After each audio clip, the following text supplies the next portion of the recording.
Assalamualaikum warahmatullahi wabarakatuh. Pada kesempatan kali ini, perkenankan kami dari kelompok 7 untuk mempresentasikan materi pengantar ilmu ekonomi dengan judul Pengangguran, Inflasi, dan Kebijakan Pemerintah. Sebelum memasuki penjelasan tentang materi tersebut, saya mewakili kelompok 7 akan memperkenalkan anggota kelompok kami. Dengan anggota Fadlur Rahman Algoni, kemudian Nurun Kurnia Antasari, kemudian Muhammad Bagus Dwi, kemudian Anita Permata Aprilianti, kemudian Sinta Bella, kemudian Herlina Sal Sukmaningtyas, kemudian Galuh Wahyu Sukmawe, kemudian Cynthia Nurmalita Sari. Selanjutnya pemaparan materi. Semoga teman-teman bisa menyimak dan mendengarkan dengan baik hingga video selesai. Garis besar pembahasan pada kali ini adalah pengangguran dan inflasi merupakan dua masalah ekonomi utama. Perekonomian tidak selalu mencapai kesempatan kerja penuh, di mana di kebanyakan negara masalah utama yang dihadapi adalah pengangguran, yang didasarkan pada analisis bahwa mekanisme pasar tidak mampu mengatasi masalah ini. Pemerintah perlu menjalankan kebijakan ekonomi untuk mengatasinya. Selanjutnya, tiga bentuk kebijakan pemerintah. Ada kebijakan fiskal, kebijakan moneter, dan kebijakan segi penawaran. Ada dua jenis pengangguran. Pengangguran berdasarkan penyebabnya dan berdasarkan cirinya. Jenis pengangguran berdasarkan penyebabnya. Yang pertama, pengangguran normal atau fiksional. Pengangguran sebanyak 2 atau 3% dari jumlah tenaga kerja, full employment. Apabila dalam suatu ekonomi terdapat pengangguran sebanyak 2 atau 3% dari jumlah tenaga kerja, maka ekonomi dipandang sebagai kesempatan kerja penuh. Pengangguran inilah yang dinamakan pengangguran normal. Para penganggur tidak ada pekerjaan bukan karena tidak dapat memperoleh pekerjaan, tetapi karena sedang mencari kerja lain yang lebih bagus. Yang kedua, ada pengangguran siklikal. Pengangguran ini penambahan pengangguran akibat dari terjadi kemerosotan permintaan agregat di mana perusahaan mengurangi pekerja atau menutup perusahaannya. Misalnya, di negara-negara produsen bahan mentah pertanian, penurunan ini mungkin disebabkan kemerosotan harga-harga komoditas. Kemunduran ini menimbulkan efek kepada perusahaan-perusahaan lain yang berhubungan, yang juga akan mengalami kemerosotan dalam permintaan terhadap produksinya. Kemerosotan permintaan agregat ini mengakibatkan perusahaan-perusahaan mengurangi pekerja atau menutup perusahaannya, maka pengangguran akan bertambah. Yang ketiga, pengangguran struktural. Terjadi akibat adanya perubahan struktur dan kegiatan ekonomi sebagai akibat perkembangan ekonomi. Adapun faktor-faktor dari pengangguran struktural adalah wujudnya barang baru yang lebih baik. Kemajuan teknologi mengurangi permintaan ke atas barang tersebut. Biaya pengeluaran sudah sangat tinggi dan tidak mampu bersaing. Dan ekspor produksi industri itu sangat menurun oleh karena persaingan yang lebih serius dari negara-negara lain. Kemerosotan itu akan menyebabkan kegiatan produksi dalam industri tersebut menurun dan sebagian pekerja terpaksa diberhentikan dan menjadi penganggur. Kemudian yang keempat ada pengangguran teknologi.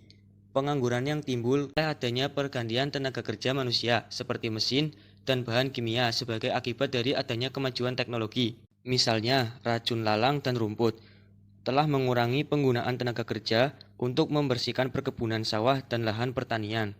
Berdasarkan cirinya. Yang pertama ada pengangguran terbuka.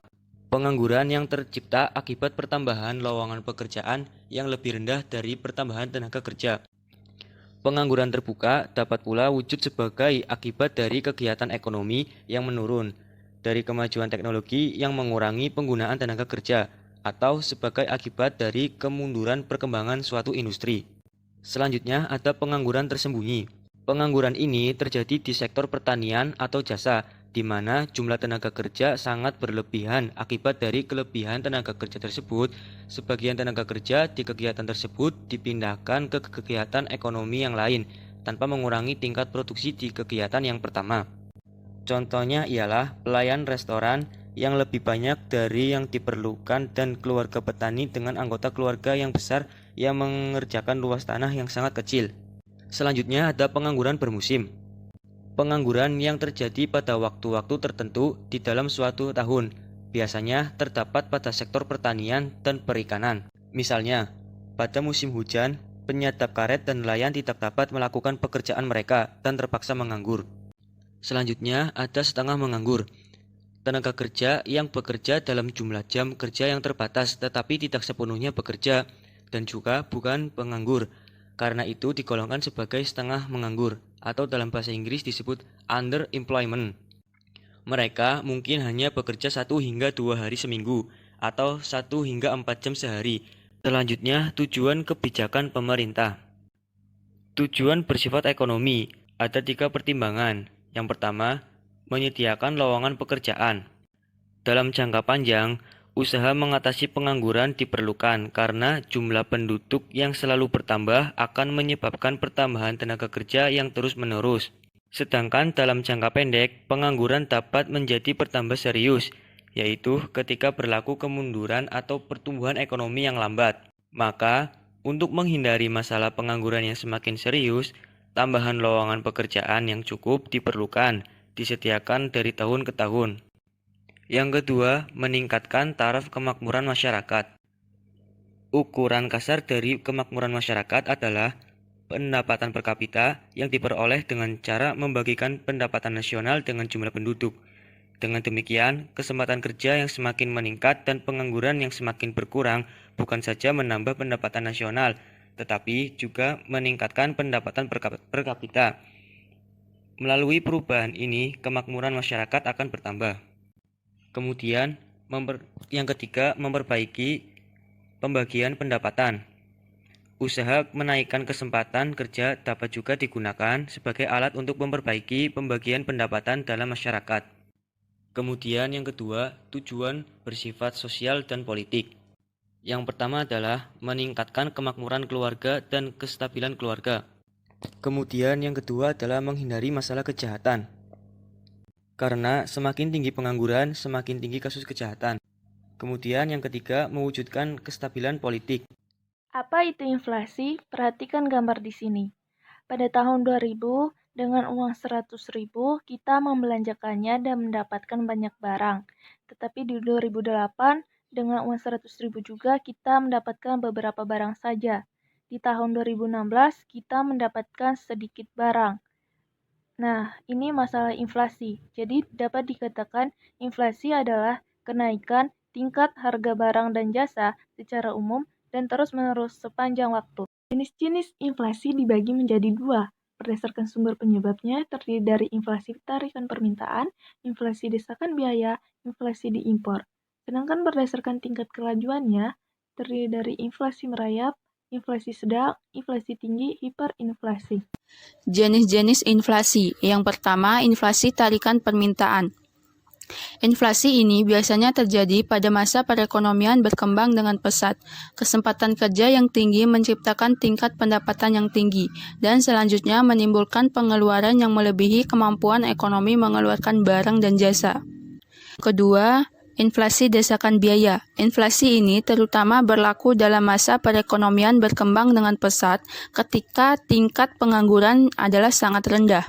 Apabila perusahaan-perusahaan masih menghadapi permintaan yang bertambah, mereka akan berusaha menaikkan produksi dengan cara memberikan gaji dan upah yang lebih tinggi kepada pekerja dan mencari pekerja baru dengan tawaran pembayaran yang lebih tinggi.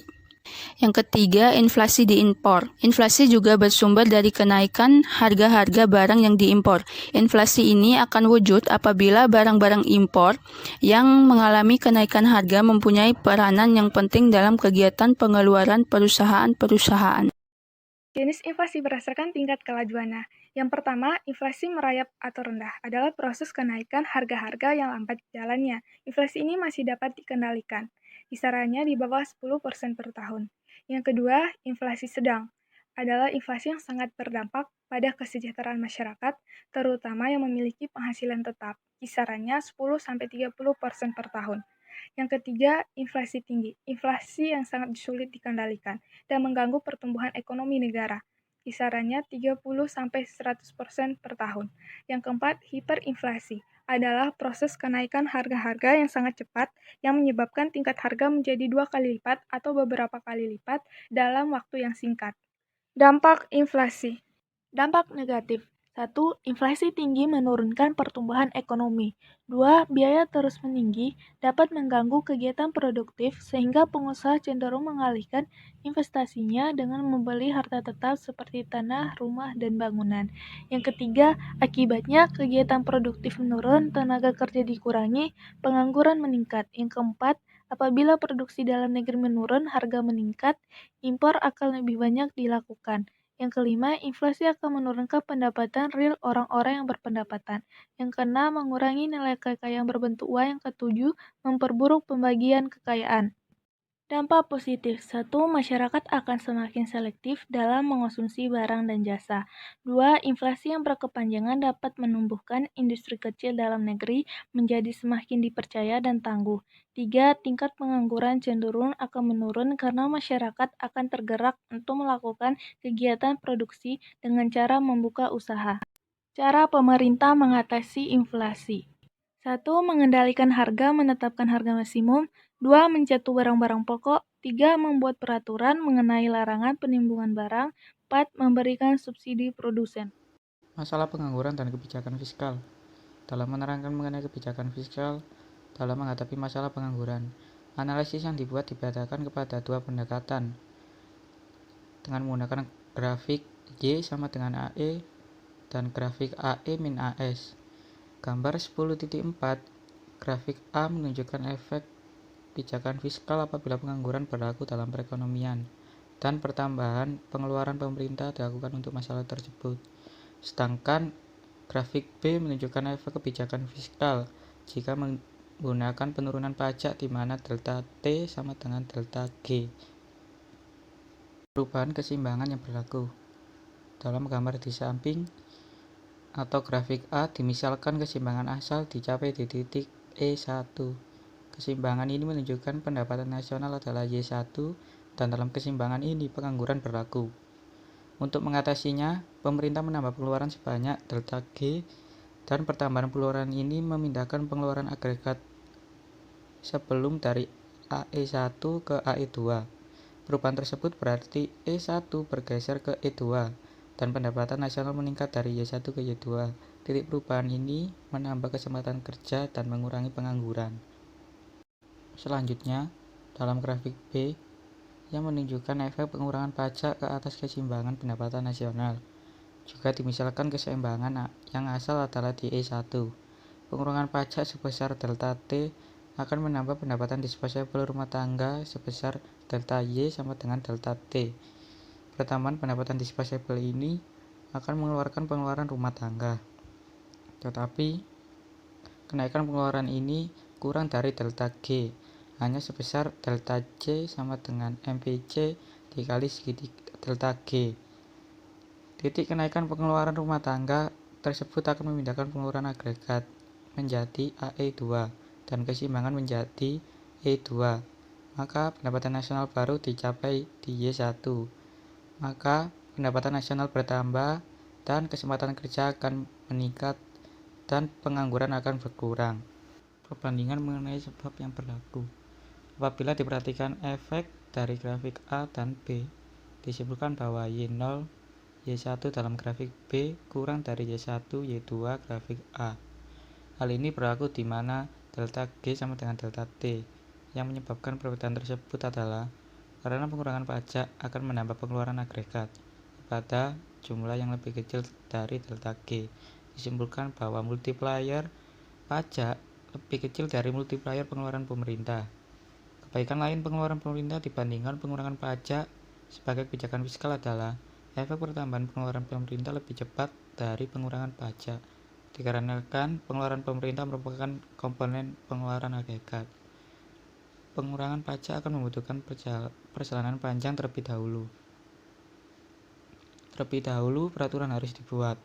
Perbedaan waktu pembuatan waktu peraturan pengurangan pajak dan pelaksanaan kebijakan tersebut. Pertambahan pengeluaran sering kali menimbulkan defisit dalam budget pemerintah dan meningkatkan utang negara. Efek kebijakan fiskal, pendekatan analisis AD-AS. Cara lain untuk menunjukkan kebijakan kepada keseimbangan pendapatan nasional dan kegiatan ekonomi menggunakan analisis AD min AS. Perhatikan gambar 10.5. Dalam gambar 10.5, kurva AS adalah landai. Oleh karena dimisalkan dalam perekonomian terdapat banyak pengangguran. Pada keseimbangan ini, tingkat harga P0 dan pendapatan nasional adalah Y0. Apabila pengeluaran pemerintah bertambah sebanyak delta G, maka kurva AD 0 akan bergeser ke AD 1. Misalnya pergeseran dipengaruhi oleh nilai Y1 dan Y2 dalam gambar 10.4 tadi, yaitu pada harga tetap, yaitu pada P0. Kenaikan pengeluaran pemerintah menambah pendapatan nasional sebanyak Y1 dan Y2, dan perubahan itu adalah sama dengan perubahan titik keseimbangan dari titik E0 menjadi titik A. Kurva AD1 memotong kurva AS di titik E1. Keseimbangan ini menunjukkan tingkat harga meningkatnya dari P0 ke P1, dan pendapatan nasional real bertambah dari Y0 ke Y1. Nilai Y0 dan Y1 adalah lebih kecil dari Y0 Y1 dalam gambar 10.4a atau grafik A. Gambar 10.5 juga menunjukkan efek pengurangan pajak. Gambar tersebut menunjukkan perubahan yang diakibatkan pengurangan pajak memindahkan keseimbangan dari E0 menjadi titik B, yaitu harga P0 keseimbangan Y sama dengan AE berubah dari titik E0 menjadi pada titik B. Berarti pengurangan pajak memindahkan kurva AD0 dan menjadi AD2, memotong kurva AS pada E2. Keseimbangan AD min AS yang baru ini menunjukkan pengurangan pajak menyebabkan pendapatan nasional real bertambah dari Y0 menjadi Y2, dan tingkat harga meningkatkan dari P0 menjadi P2. Gambaran mengenai efek kebijakan fiskal juga dengan menggunakan analisis AD min AS juga menunjukkan bahwa pertambahan pengeluaran pemerintah adalah lebih efektif dari pengurangan pajak dalam perkembangan ekonomi dan untuk mengatasi pengangguran. Masalah pengangguran dan kebijakan moneter. Kebijakan moneter. Kebijakan moneter ialah kebijakan pemerintah melalui bank sentral untuk memengaruhi penawaran uang dalam perekonomian atau mengubah suku bunga dengan maksud untuk mengurangi pengeluaran agregat. Berikut ini ialah kebijakan moneter dalam mengatasi masalah pengangguran dan juga inflasi. Untuk mengatasi pengangguran, cara pemerintah dalam mengatasi inflasi pengangguran yaitu dengan cara menambah jumlah penawaran uang. Semakin meningkatnya penawaran uang, maka akan menurunkan suku bunga dan juga akan meningkatkan investasi. Jumlah investasi yang semakin meningkat akan menambah kesempatan kerja yang pada akhirnya akan mengurangi pengangguran. Untuk mengatasi inflasi, usaha yang dilakukan pemerintah guna mengatasi inflasi yaitu dengan cara menurunkan penawaran uang. Apabila penawaran uang menurun, maka tingkat suku bunga akan meningkat. Akibatnya ialah investor akan mengurangi investasinya. Selain itu juga, pengeluaran rumah tangga akan berkurang karena mereka lebih menginginkan menyimpan uangnya di bank. Dengan begitu, tingkat inflasi bisa dikendalikan. Dalam menerangkan cek kebijakan moneter dalam mempengaruhi kegiatan ekonomi, juga dapat digunakan dua pendekatan dengan menggunakan grafik Y sama dengan AE dan dengan menggunakan analisis AD/AS. Kedua pendekatan itu digambarkan dalam gambar 10.6 berikut. Bisa dilihat gambar 10.6 efek kebijakan moneter dalam mengatasi pengangguran. Gambar yang atas itu A, pendekatan Y sama dengan AE, dan yang di bawah yaitu B, pendekatan AD/AS. Efek kebijakan moneter dalam analisis Y sama dengan AE. Dalam analisis dengan menggunakan grafik Y sama dengan AE, efek kebijakan moneter ditunjukkan dalam gambar 10.6 yang A. Pengeluaran agregat yang mula-mula berlaku dalam ekonomi ditunjukkan oleh AE0, dan dengan demikian pendapatan nasional adalah Y0. Untuk mengatasi pengangguran dan menggalakkan kegiatan ekonomi bank sentral menambah penawaran uang. Langkah ini menurunkan suku bunga dan menggalakkan para pengusaha menambah investasi, yaitu sebesar delta I. Pertambahan investasi tersebut memindahkan pengeluaran agregat dari AE0 menjadi AE1 dan memindahkan keseimbangan dari E0 ke E1.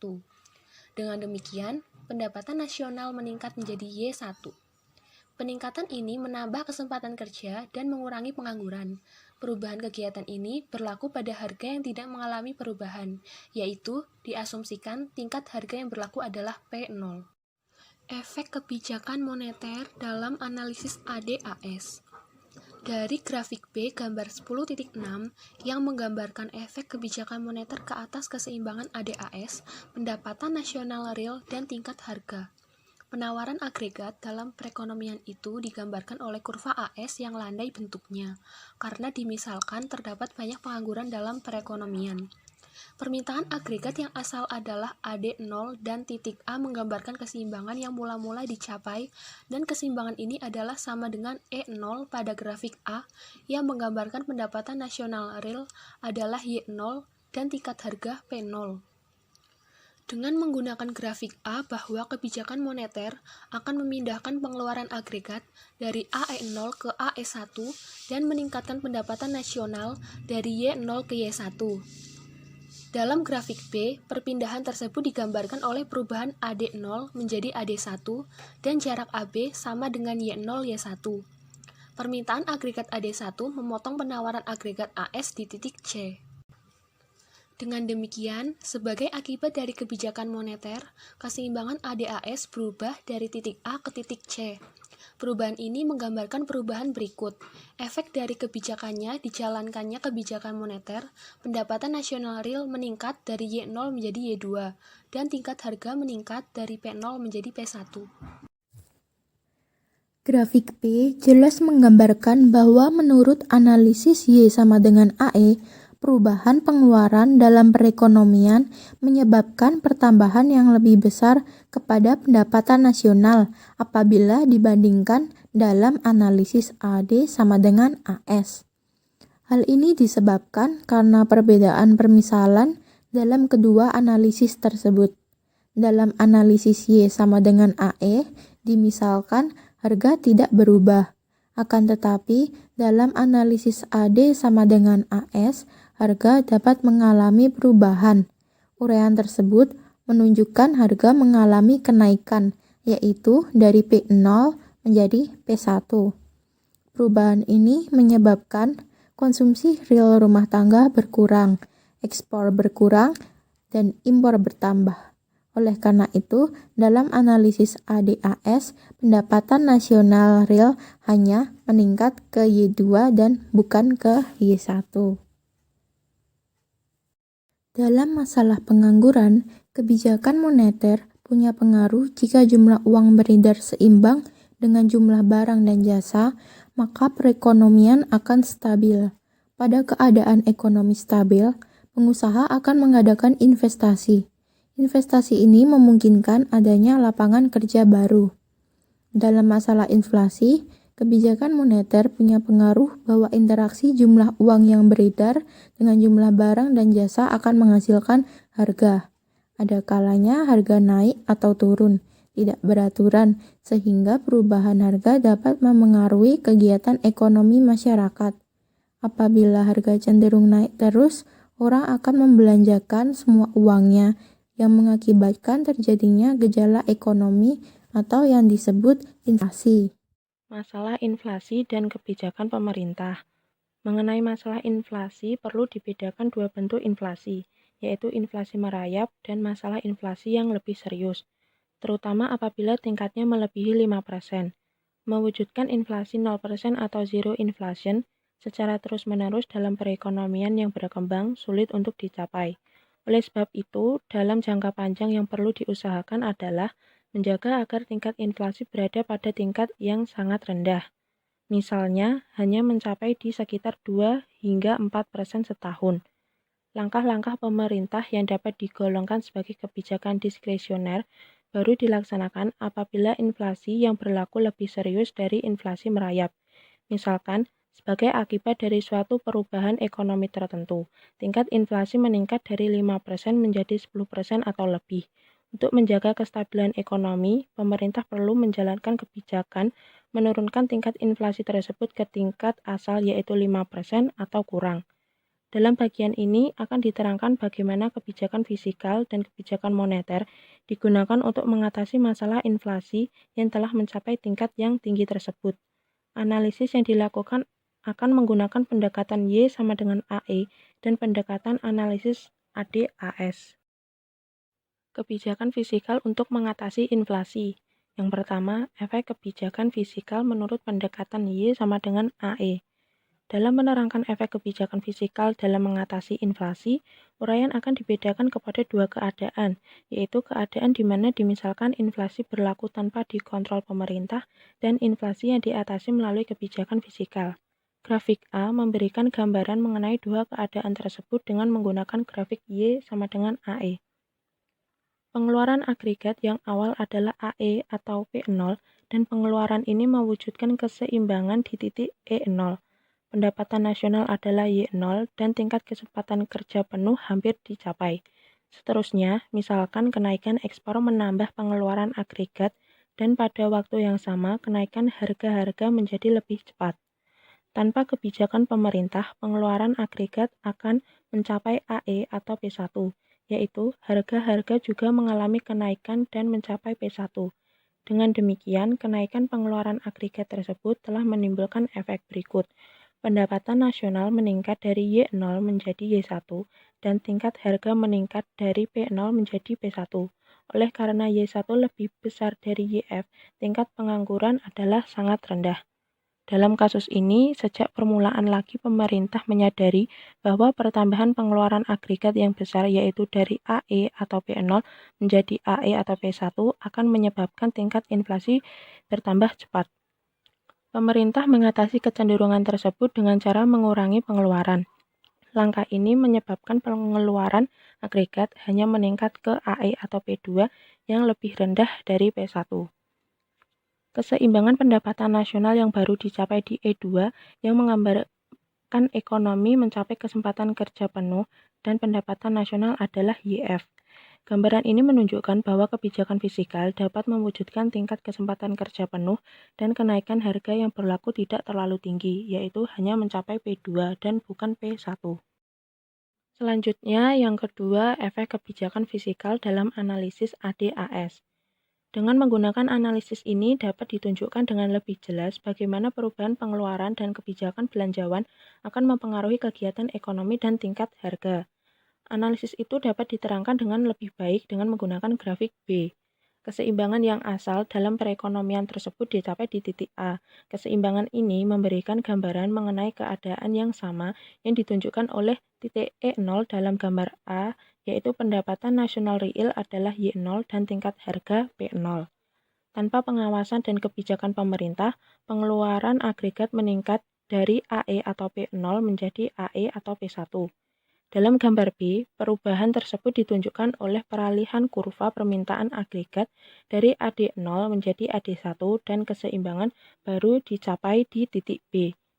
Pada keseimbangan pendapatan nasional yang baru ini, harga meningkat dari P0 menjadi P1 dan pendapatan nasional real adalah Y1.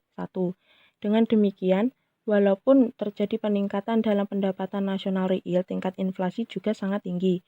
Maka sejak awal pemerintah berusaha menghindari kenaikan harga yang tinggi ini dengan menjalankan kebijakan fiskal, yaitu dengan mengurangi pengeluaran pemerintah. Efek dari kebijakan fiskal ini, permintaan agregat hanya meningkat menjadi AD2 saja, dan keseimbangan ADAS dicapai di titik C. Keseimbangan itu menunjukkan tingkat kesempatan kerja penuh dicapai dan pendapatan nasional real adalah YF. Tingkat harga yang baru adalah P2 yang lebih rendah dari P1 dan berarti kebijakan fiskal dapat mengendalikan inflasi. Kebijakan moneter untuk mengatasi inflasi. Dalam penjelasan berikut ini yang akan digunakan adalah gambar seperti yang terdapat dalam bagian grafik B. Keseimbangan asal dicapai di titik E0 yaitu pada perpotongan penawaran agregat AS dan permintaan agregat AD0. Dengan demikian, tingkat harga adalah P0 dan pendapatan nasional real adalah Y0. Perkembangan ekonomi yang pesat memindahkan permintaan agregat dari AD0 menjadi AD1 dan akan menimbulkan keseimbangan di E1. Apabila pemerintah tidak melakukan pengawasan terhadap pertumbuhan pengeluaran agregat, pendapatan nasional meningkat dari Y0 ke Y1, tetapi peningkatan ini diikuti oleh kenaikan harga yang tinggi, yaitu dari P0 ke P1. Misalkan, pemerintah ingin tetap menginginkan perkembangan ekonomi hingga ke tingkat kesempatan kerja penuh, tetapi juga berusaha menciptakan perubahan harga-harga yang lebih stabil. Hal ini akan dicapai apabila pemerintah dapat mengendalikan perubahan permintaan agregat atau AD, yaitu memindahkan kurva AD1 menjadi AD2. Nah, apabila usaha untuk mengurangi inflasi dilakukan dengan menjalankan kebijakan moneter, yang akan dilakukan oleh pemerintah adalah menurunkan penawaran uang. Perubahan ini akan menaikkan suku bunga. Sebagai akibatnya, pertama-tama langkah ini akan menyebabkan perusahaan-perusahaan dan penanam modal baru mengurangi kegiatan investasinya. Yang kedua, kenaikan suku bunga akan mengurangi keinginan rumah tangga untuk membeli rumah baru. Yang ketiga, rumah lama yang masih diangsur harus membayar bayaran bulanan yang lebih tinggi. Berkurangnya keinginan untuk menanam modal dan membeli rumah baru akan mengurangi investasi perusahaan. Di samping itu, pembayaran angsuran rumah yang lebih tinggi akan mengurangi pengeluaran konsumen. Berbagai efek dari kebijakan moneter ini akan memindahkan kurva AD1 ke bawah, misalnya ke AD2. Dengan demikian, kesempatan kerja penuh tercapai dan tingkat inflasi dapat dikendalikan, yaitu harga hanya mengalami kenaikan dari P0 menjadi P2. Kebijakan fiskal atau kebijakan moneter. Nah, kebijakan fiskal dan kebijakan moneter itu dijalankan oleh dua pihak yang berbeda. Kebijakan fiskal dijalankan oleh Kementerian Keuangan dan kebijakan moneter dijalankan oleh Bank Sentral. Kedua institusi ini haruslah menyesuaikan kebijakan ekonominya dalam mengatasi masalah yang dihadapi. Apabila tidak demikian, yaitu apabila langkah mereka menimbulkan efek yang bertentangan, yaitu satu pihak menjalankan langkah-langkah untuk mengatasi inflasi dan pihak lainnya menjalankan kebijakan mengatasi pengangguran. Kebijakan yang bertentangan itu tidak akan mencapai tujuannya. Untuk meningkatkan keefektifan kebijakan pemerintah, masing-masing institusi di atas perlu menjalankan hal berikut ini. Yang pertama, untuk mengatasi pengangguran, Bank Sentral perlu menurunkan suku bunga dan Kementerian Keuangan menambah pengeluaran pemerintah yang dapat diikuti pula dengan pengurangan pajak. Langkah tersebut akan menyebabkan kenaikan dalam pengeluaran agregat sebagai akibat kenaikan investasi, kenaikan pengeluaran pemerintah, dan kenaikan pengeluaran rumah tangga atau konsumsi. Yang kedua, untuk mengatasi inflasi. Tindakan yang perlu dijalankan Bank Sentral adalah mengurangi penawaran uang dan menaikkan suku bunga. Kebijakan moneter ini akan mengurangi investasi dan pengeluaran rumah tangga atau konsumsi. Seterusnya, Kementerian Keuangan perlu pula mengurangi pengeluaran dan menaikkan pajak individu dan perusahaan. Langkah tersebut dapat mengurangi pengeluaran pemerintah, mengurangi investasi, dan mengurangi pengeluaran rumah tangga. Kebijakan segi penawaran. Kebijakan segi penawaran adalah langkah-langkah pemerintah yang bertujuan untuk mempengaruhi penawaran agregat (AS) atau berusaha meningkatkan segi efisiensi kegiatan perusahaan-perusahaan dan tenaga kerja sehingga produksi dapat ditingkatkan, biaya produksi dapat dikurangkan, dan teknologi semakin berkembang. Tujuan kebijakan penawaran itu yang pertama, untuk mendorong lebih banyak investasi. Yang kedua, mengembangkan infrastruktur. Yang ketiga, meninggalkan segi efisiensi administrasi pemerintah. Yang keempat, memberi subsidi. Dan yang kelima, mengurangkan pajak perusahaan dan individu. Selanjutnya, stagflasi dan kebijakan segi penawaran. Stagflasi adalah inflasi yang terjadi ketika pengangguran juga tinggi. Bagaimana kebijakan segi penawaran digunakan untuk mengatasinya? Dari grafik di samping, permintaan dan penawaran awal masing-masing berada di AD0 dan AS0 dengan keseimbangan di E0 yang menggambarkan tingkat harga di P0 dan pendapatan nasional berada di Y0. Dimisalkan timbul masalah stagflasi, yaitu kenaikan harga-harga dan terjadi pengangguran. Efek dari stagflasi tersebut akan menggeser AS0 menjadi AS1, sehingga keseimbangan menjadi di E1 dan pendapatan nasional menurun Y0 menjadi di Y1, sedangkan harga naik menjadi P1.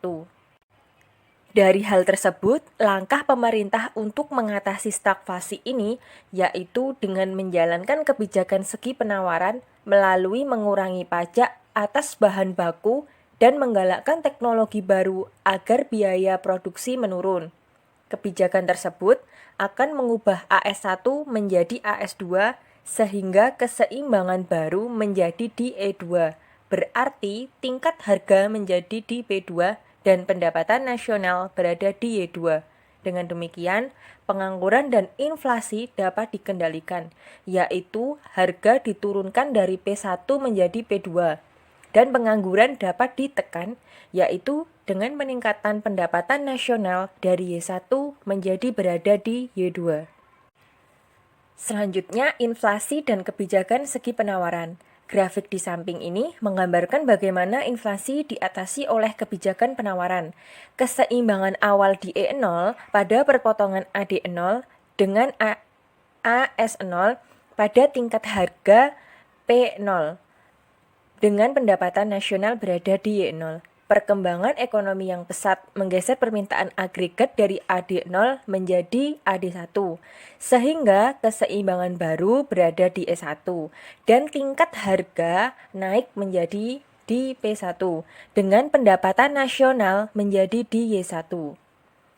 Dalam keadaan seperti ini, walaupun perekonomian pesat, tapi inflasi berefek buruk terhadap kemakmuran masyarakat. Maka, untuk mengatasinya, pemerintah menjalankan kebijakan penawaran dengan jalan menurunkan biaya-biaya perusahaan dan mendorong penggunaan teknologi baru dengan fasilitas bea masuk. Jika langkah tersebut berhasil, maka akan menggeser AS0 menjadi AS1, sehingga keseimbangan menjadi di E2, dan pendapatan nasional menjadi di YF. Dengan demikian, inflasi dapat diatasi ditekan dari P1 menjadi berada di P2. Dan yang terakhir, ada pengangguran dengan kebijakan segi penawaran. Dalam mengatasi pengangguran dengan kebijakan segi penawaran, dapat dilihat melalui grafik di samping ini. Keseimbangan awal berada di E0 yang menggambarkan pendapatan nasional di Y0 dan tingkat harga di P0. Dalam keseimbangan tersebut, terjadi pengangguran yang serius karena pendapatan nasional jauh di bawah YF. Pemerintah mengatasinya dengan kebijakan penawaran, yaitu mendorong pengusaha untuk meningkatkan produksi melalui keringanan-keringanan bea masuk, menurunkan tarif bea masuk. Jika hal tersebut berhasil, maka akan menggeser AS0 menjadi AS1. Usaha ini juga akan menggeser AD0 menjadi AD1, sehingga keseimbangan baru menjadi di E1, dengan tingkat harga stabil tetap di P0, namun pendapatan nasionalnya meningkat menjadi Y1. Pertambahan pendapatan nasional akan mengurangi pengangguran. Nah, dari analis ini dapat ditarik kesimpulan, kebijakan segi penawaran cukup efektif untuk mengatasi pengangguran karena dapat menggeser AS agregat permintaan dan menggeser AD agregat penawaran pada tingkat harga yang stabil.